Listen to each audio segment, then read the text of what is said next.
Attendez mes Barcelonais. Vous pensiez vraiment que j'aurais résumé l'actu concernant le Real Madrid sans résumer l'actualité concernant le FC Barcelone? Ça, c'est mal me connaître. Alors là, qu'est-ce qui se passe du côté du FC Barcelone? Est-ce la blessure de Rafinha juste pour une semaine? Ou encore est-ce le fait que Pedri ait participé à l'entraînement avec le groupe aujourd'hui? Enfin bref, mes Barcelonais, avant d'aller dans le vif du sujet, pour tous les nouveaux qui viennent de tomber sur ce compte, abonnez-vous, Objectif 30K, c'est ici que tout se passe, on enchaîne. Primo, je tiens à vous dire que Robert Lewandowski a refusé plusieurs offres lucratives d'Arabie Saoudite et terminera la saison avec le Barça. Dans les semaines à venir, des discussions auront lieu avec le club concernant son avenir après l'été. Et concernant les performances de Pau Cubarsí, Pau Cubarsí n'a pas été dribblé lors des 5 derniers matchs.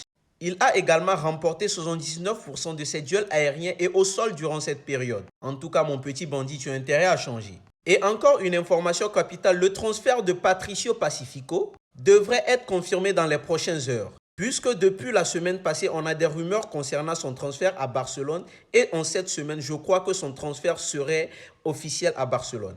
Et pour tous ceux qui s'inquiétaient de la blessure de Pedri, c'était juste une petite blessure. Pedri s'est entraîné individuellement sur le terrain aujourd'hui. En tout cas, c'est une bonne nouvelle, Joujou. En tout cas, à ton absence, Dani Olmo a assuré, mais on a besoin de toi. Et concernant l'avenir de Marcus Rashford au FC Barcelone, le nouvel entraîneur du Manchester United, Michael Carrick, souhaiterait que Rashford revienne dans l'équipe la saison prochaine s'il reste entraîneur. En tout cas, mes Barcelonais, prions pour que le FC Barcelone puisse conclure cette affaire. Le transfert de Marcus Rashford est un succès pour la direction sportive.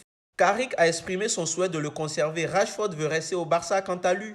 Et le club a déjà entamé l'activation de son prochain achat. Et pour ceux qui s'inquiètent du cas de Rafinha, je tiens à vous dire que Rafinha n'est pas blessé, mais c'est juste simplement une mesure de précaution. Il ne jouera pas demain, je crois, face à l'Albacete. Et son problème, c'est qu'il manquera une semaine de compétition. L'attaquant brésilien souffre d'une surcharge du muscle adducteur de sa jambe droite. Il peut jouer, mais le staff et la direction du FC Barcelone, surtout l'homme de la situation, Hansi Flick, souhaitent le conserver. Même sans lui, le FC Barcelone est capable de gagner l'Albacete. On n'est pas à la Maison Blanche. Bref, mes Barcelonais, c'est mieux vous donner vos avis dans les commentaires. On est ensemble. Et pour ne rien louper de l'actu concernant le FC Barcelone, c'est ici que tout se passe. Compte 100% barcelonais. Abonnez-vous, on est ensemble.